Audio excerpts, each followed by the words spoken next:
I never know how to start these things, but I know that I'm not going to start it by saying, hey guys, I would never do that. But I am going to start to talk about Mother Love Bone. This is keeping with the Seattle theme, I guess, that I did last time, which was Mad Season. I talked about the Mad Season album, their one and only, Above.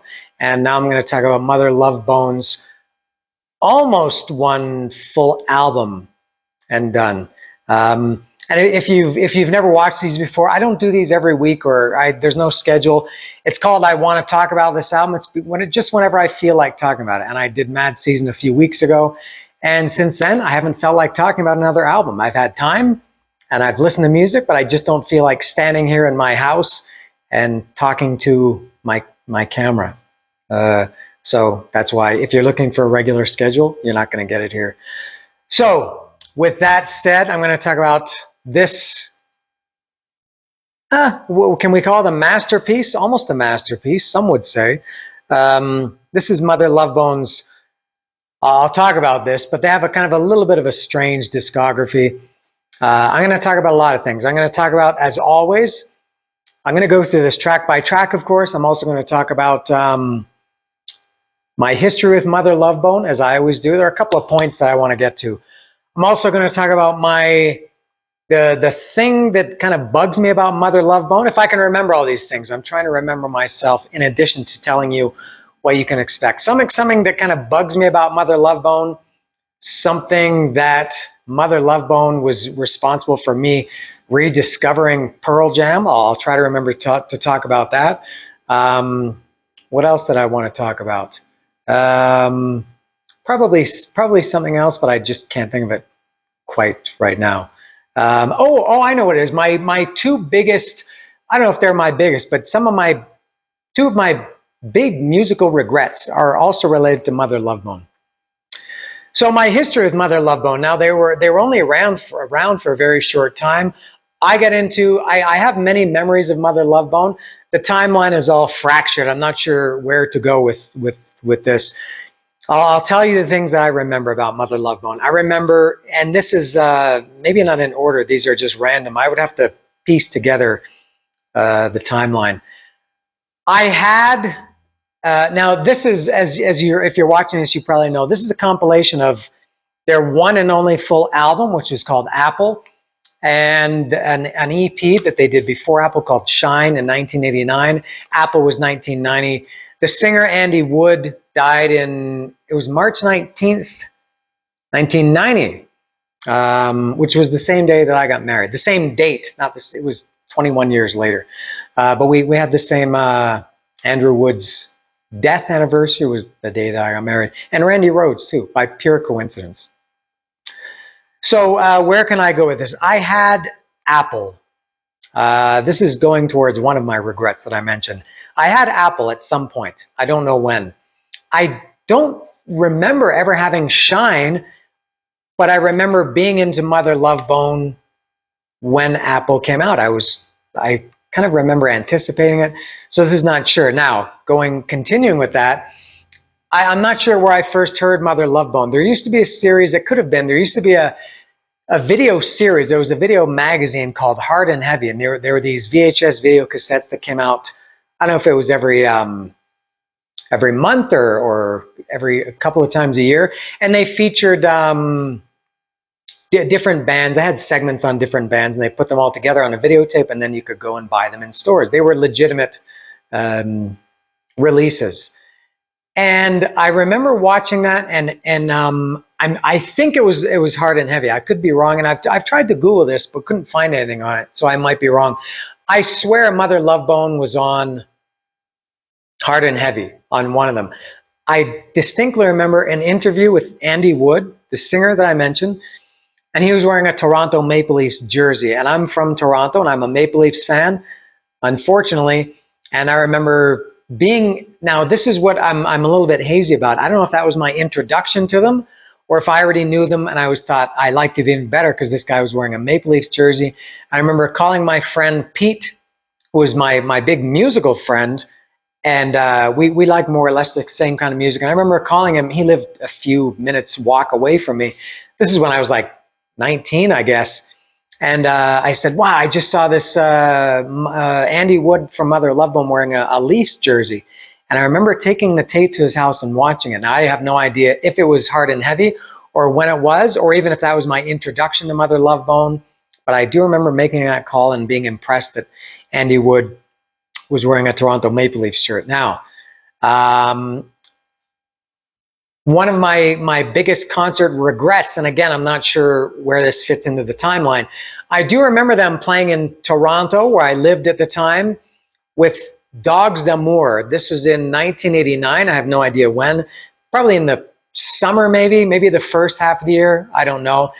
And I remember that show, and I remember thinking, I don't want to go to that because I can't say I hated Dogs d'Amour, but I had no interest in Dogs d'Amour, but I wanted to see Mother Love Bone. So I thought, I'll pass, which tells you a lesson. Don't ever pass on a band and think I'll see them next time, because you never know, what's going to happen. Because Andy Wood died a year or less later, and I never did see Mother Love Bone. My one and only chance, that was going to be at the Diamond Club in Toronto, which, if I remember, was at Yonge and Sherbourne, a few blocks south of the concert hall, which is one of my favorite concert venues ever. So I missed going to see my one and only chance to see Mother Love Bone. Big regret. Now, another regret was, and I'm trying to tie this all together, was when I had Apple, which came out in 1990. Yeah, 90. And again, I'm not sure if I ever had Shine. I feel like I don't, but maybe I did. Then when this came out, this came out in 90, at some point in 92.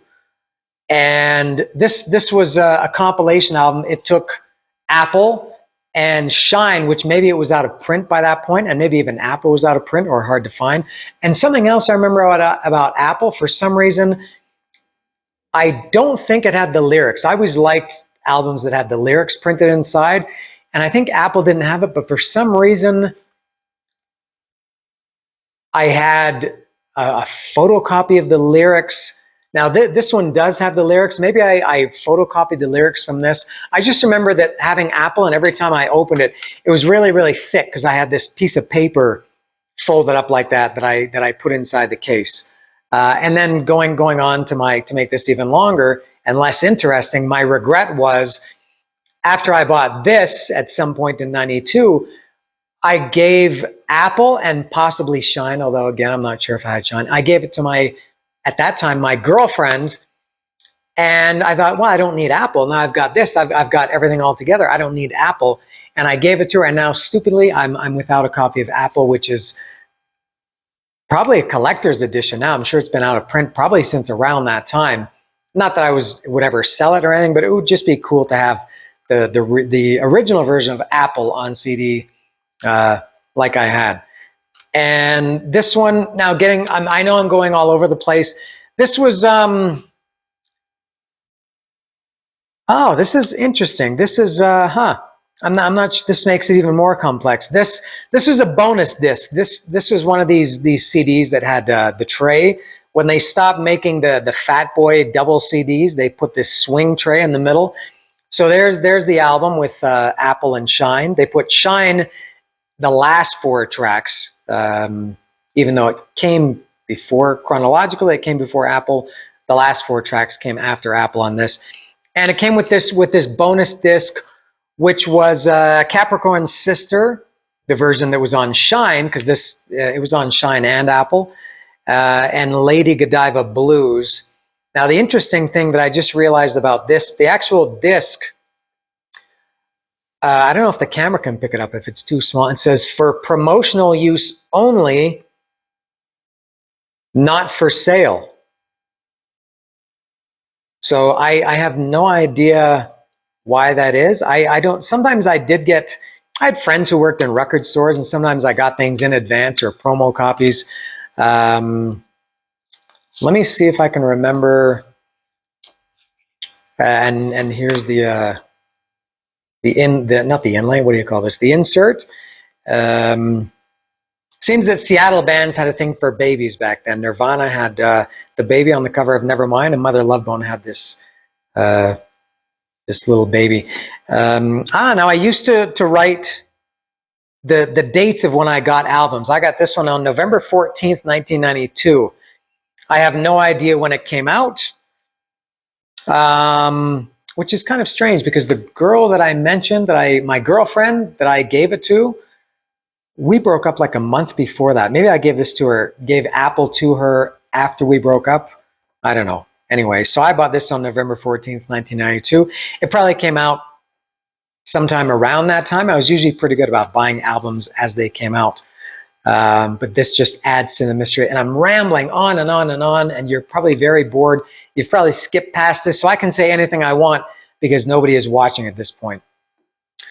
Now, going back to another thing I said that I wanted to talk about was how Mother Love Bone got me back into Pearl Jam. And I was and still am now, massive Pearl Jam fan. I could even say they're my favorite band ever, even more so than these guys right here. I could make that argument. I've got several Pearl Jam gig posters here on my wall. I was into Pearl Jam huge, and I was also into Temple of the Dog. Temple of the Dog came out before 10 in 1991. 10 came out in August 91. Temple of the Dog came out maybe in the spring, and I did know at that point that they were the two Mother Love Bone guys, Stone and Jeff. They were doing Temple of the Dog and Chris Cornell. And I didn't know who this Eddie Vedder guy was who was singing in the Hunger Strike video. I was thinking, who's this guy? I see Chris Cornell singing, but there's another guy singing in this field, and I don't know who it was. But the thing that, I have a couple of things here. Going back to that, I lost my train of thought. I conflated two things there. I'm going to have to stop and come back to this. Terribly unprepared. And that's the first time ever that I've had to make an edit because I lost my train of thought, which I lose my train of thought all the time. And I never write anything. This is all just kind of, things that are obviously just swimming around in my head, and I just want to try to get them out as if I was talking to somebody because I have nobody to talk to about this. So I'm talking to the camera and for anybody who's watching. And now I lost my train of thought again. I know what I was. The thing that made me related to Mother Love Bone that made me get back into Pearl Jam. I was a huge Pearl Jam fan from the time, even before they came out, Mother Love Bone, Temple of the Dog, Pearl Jam, and loved them through Love 10, Love Versus, maybe even more. Vitalogy was a little bit bumpy for me. I love it now, but at that time, I loved Last Exit and Corduroy and a couple of other songs, but a lot of filler on that album. I talked about that when I reviewed all the Pearl Jam albums like 2 years ago. And then No Code came out in 96, and I pretty much lost all interest in Pearl Jam after the summer of 96. No Code lost me. I love it now. I don't know if it's not my favorite Pearl Jam album, but I fucking love No Code now. But at that time, I don't know what it was. I just didn't like, No Code just didn't catch on with me. And then from 96 through probably around the end of 2002, I had no idea what Pearl Jam was doing. Binaural came out, had no idea, and then Riot Act came out. And I knew that Riot Act came out in 2002, and I thought, oh, Pearl Jam, yeah. At this point, it had been like 6 years that I hadn't listened to them or paid attention to them. And I had known that they had put out the 72 or 73 live albums from their tour in 2000, which I have them all. I bought all those. They're over here in my house. And I thought, man, I used to really love Pearl Jam. Whatever happened to my love interest with Pearl Jam? And I was in a record store one day, and I was flipping through the Pearl Jam section because I knew at that point Riot Act was new. I thought, yeah, Pearl Jam. I kind of miss being a Pearl Jam fan. I flipped through, and at this record store, they had the live album from 2000, which turned out to be their 10th anniversary show from Las Vegas. And I looked at the set list, and they did, for the first time ever, they did Crown of Thorns. And I thought, wow, Pearl Jam did a cover of Crown of Thorns. This was like 2 years after they had done it, and I guess a year and a half after these live double CDs had come out, but I had no idea that they had done Crown of Thorns. This was early in the internet days. And they also did Can't Help Falling in Love at that show. This is in Las Vegas, October 22nd, 2000, their 10-year anniversary. And I thought, you know what, I'm going to buy this. And I bought the double live CD from Pearl Jam in Las Vegas, October 22nd, 2000, because it had Crown of Thorns on it. I listened to it. I loved it. And that got me back into Pearl Jam. I bought Riot Act probably shortly after. I ended up, a few months later, I ended up seeing them 5 times on that tour in 3 different countries. I saw them in Buffalo, New York, and then Toronto, and then 3 nights in Mexico City. I flew to Mexico City. This was in the summer of 2003. So this all kind of goes together. Wasn't that interesting? Now, the thing, a little bit related to that, the thing that bugs me a little bit about Mother Love Bone, and it's not the band themselves, it's that so many Pearl Jam fans hold Mother Love Bone in very, very high esteem for obvious reasons, because Jeff Ament, or Ament, I've heard his name pronounced several ways, or 2 different ways, several times, many times. Jeff Ament, or Jeff Ament, and Stone Gossard were in Mother Love Bone, and so by, I guess by default, if you're a Pearl Jam fan, you love Mother Love Bone. And there's really no reason for that. Pearl Jam really had nothing to do, I don't think. Mother Love Bone was much, much more of a hard rock, hair metal band. I think they had much more in common. I'm not saying they sound like these bands, but just in terms of their overall style, kind of look, you know, lyrics, just generally speaking, I would say Mother Love Bone had more in common with Bullet Boys, dare I say Poison, Warrant, you know, maybe not quite Cinderella, maybe that's stretching it, but they were good time, fun rock. They were not what later became to be known as grunge, you know, kind of more, I can't say depressing, but, you know, a little bit darker tone, darker attitude, darker vibe, atmosphere, whatever.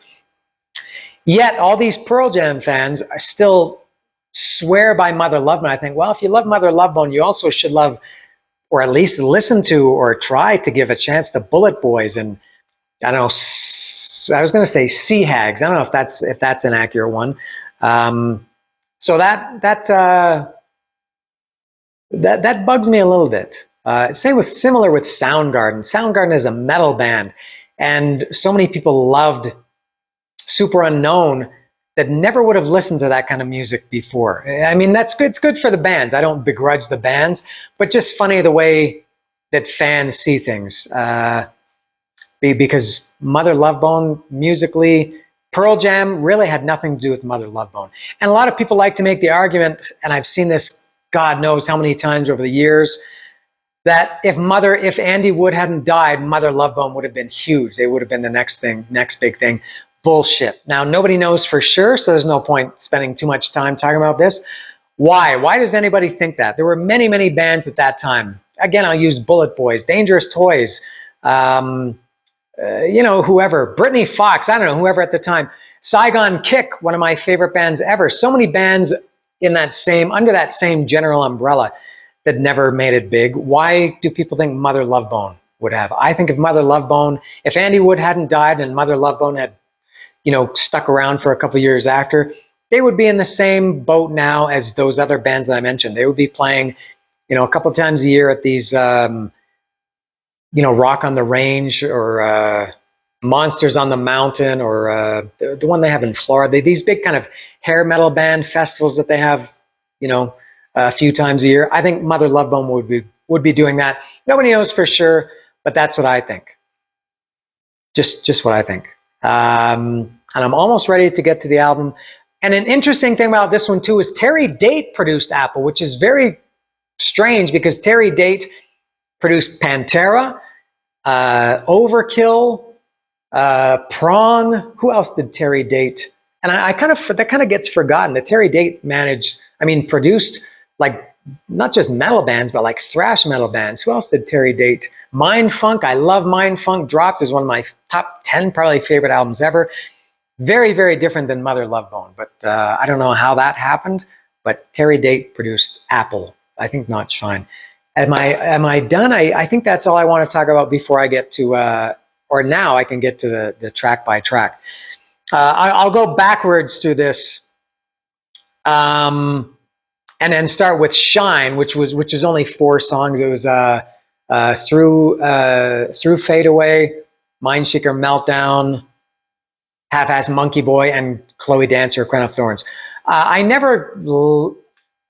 liked Shine, but these 4 songs to me were quite different than what Apple was. Maybe similar to how the Red Hot Chili Peppers, their first couple of albums. If you think about them now compared to those, let's say the first one and Freaky Styley, I think it's similar with Mother Love Bone. They advanced a lot.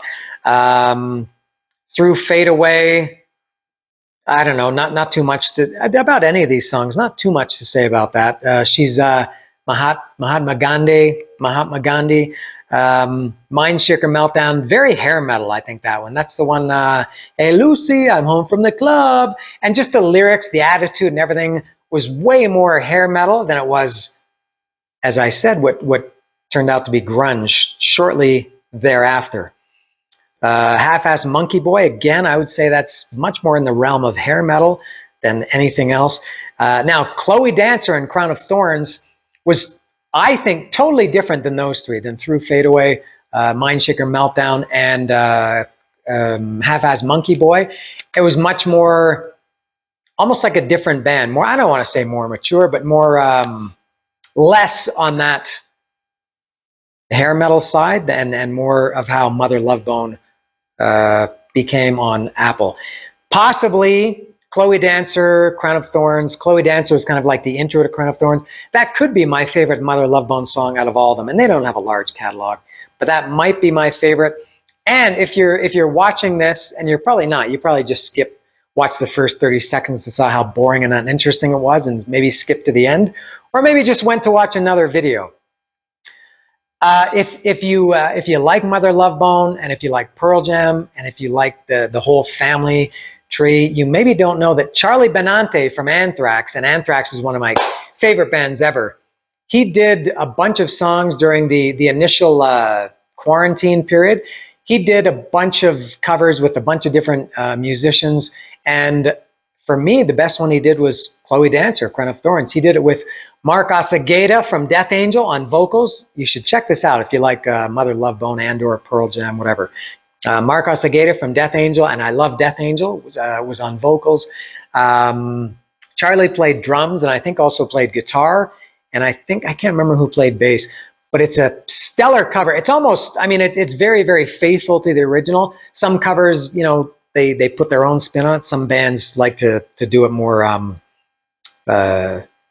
faithful to the original. Sometimes it works, sometimes it doesn't. I love Charlie Benante, Mark Osageda, whoever you want to credit it to. It's on Charlie Benante's album called Silver Linings.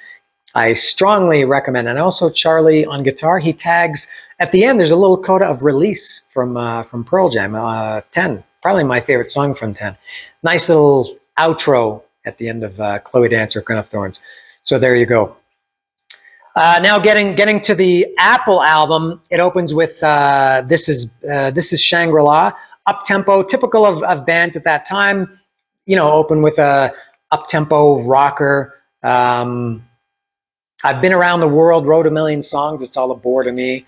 I've slept in the gutter and I've lied with the dogs. Don't let that bother me. Those are kind of hair metal-y lyrics, I think. I look bad in shorts. Most of us do. Don't let that bother me. That's a great song too. I'll talk about, a lot of these could be my favorites. I'll go with Crown of Thorns because I mentioned that already, but Shangri-La is a great one too. And something interesting about this album, it's almost half, I wouldn't call them ballads, but quiet songs, mellow, gentle, nice, songs like that. It's not like, More Than Words or Every Rose Has Its Thorn or something like that. And I think I have a tendency to like, this is kind of unusual, to like those songs. These bands at that time had like 1, maybe 2 per album. Mother Love Bone had, I don't know how many are on here, 4 or 5, maybe 6. And I would say overall, those are probably my favorites more than the rockers. Except I'm gonna contradict myself and say track number 2, Star Dog Champion. It's possible that could be a favorite too. San Francisco, where the flowers bloom in spring. I said fade to winter and see what disease brings. And then West Virginia, that's where my father lies. He was a wartime hero. Pearl Jam did that song with Chris Cornell. Pearl Jam did a 20th anniversary show in Alpine Valley, Wisconsin. And they did Star Dog Champion, and Chris Cornell did it and sounded fucking awesome. So Star Dog Champion. Holy Roller, this is one, it was okay. Never a favorite, that one. I do believe, Holy Roller. Good song, but it was never a favorite. This is hard to read. What's the next one? This is easier to read. Bone China, that's another one, kind of mellow. In the morning, she going crazy like a Jezebel's daughter. Bone China, my friend. That's an excellent song. Let the summer, Bone China, let the summer come again. Sing, oh, she be dancing by the moonlit sky. I'm talking to her. Bone China is excellent. Love that song. Come Bite the Apple is next. One of my, that's perfect guitar sound. That tone, I don't know if it's Stone Gossard that plays the intro, or Greg Gilmore, is that the other guitarist? But the tone of that guitar of Come Bite the Apple is just perfect.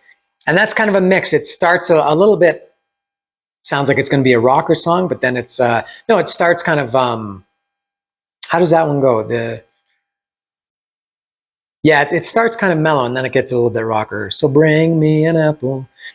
Stargazer, another, what's this? The second ballady, should I use that word to describe it? Ballady song. Stargazer, you call the shots, and I take all. That is also a very on my short list of favorites. Heartshine, back to the rockers. That one was, I would never consider that one a favorite. It was okay. Captain Hightop, another rocker that was not a favorite. Again, I would say the same with Heartshine, and looking at a couple of these other ones, I would put these in the same category. Was it Captain Hightop that had the cool ending? Can I get a hallelujah, people? I think that was Captain Hightop. Man of Gold's going back to the ballad-esque or ballady songs. That was that the one with Temple of the Dog, where he mentions Temple of the Dog? Let me check the lyrics. Let me tell you something about a joy inside my heart. Seems I've been living in the Temple of the Dog. Where would I live if I were a man of golden words? I wouldn't live at all. Words and music, communication. Words and communication. So on her arrival, I will set free the birds. It's a pretty time of year when the mountain sings out loud. Tell me, Mr. Golden Words, how's about the world? Tell me, can you tell me at all? Love that song. All the quiet songs are my favorites for sure. Next is Capricorn Sister. Another, I would put that in the category of Heartshine, Captain Hightop. Rockers, but just okay songs. Gentle Groove, beautiful piano in the song. Another ballady song. How many is that now? We got Bone China, Stargazer, Man of Golden Words, Gentle Groove. So we're up to 4 soft, gentle, nice songs. And no one's going to slow my gentle groove on earth. It is till kingdom come on earth as it is in Dallas. Like my bad lyrics. Like the intro is like my world. I'm on fire. I am full of desire. Rhyming fire and desire. But it's a great song. I don't care about that. Mr. Danny Boy. This is, now we're back to the rockers, and that's again, I would say this one and Star Dog Champion are my 2 favorite of the rockers. Did you see Mr. Danny Boy? Did you see Mr. Danny Boy? He's a rock top boxer, just a bundle of joy. Did you see Mr. Danny Boy? Riffmeister was my friend. Riffmeister was my man. I love that motherfucker till the very end. Is that the lyric, or is that in the next verse? I can't remember. And then it ends with Crown of Thorns. Now there's no Chloe Dancer on this version, on the Apple version. It's only it goes right into Crown of Thorns. I think they're the same. The Crown of Thorns on Shine and the Crown of Thorns on Apple, I think they're the same, or very, very, very small differences. Love them both. That I have sentimental reasons for saying that is my favorite. As I said, that's the one that got me back into Pearl Jam. And I just flew to see Pearl Jam again a few months ago. I flew to Arizona to go see them. I've seen them, I think, 19 times, which I know is nothing compared to a lot of Pearl Jam nerds. But I've seen them 19 times in 3 different countries, I think in about 9 different cities. I've seen them in Cleveland, Detroit, Buffalo, and Phoenix. So 4 U.S. cities, Mexico City, and a few cities in Canada, maybe 5 cities in Canada. Anyway, I think that's all for Mother Love Bone. So there it is. It's a good one. This is a very, very highly regarded album. Probably, I'm sure this is because Andy Wood died. When people die, I guess they don't have a chance to ruin their legacy. If Metallica had broken up and we never heard from them again after Cliff Burton died and Master of Puppets was their last album, people would see them very differently. But, a lot of people have a problem with what came after that. But a very, very highly regarded album that some people, I think, shouldn't like. But I do love it. And there it is. I just talked about, hey, what do you know? Mother Love Bone.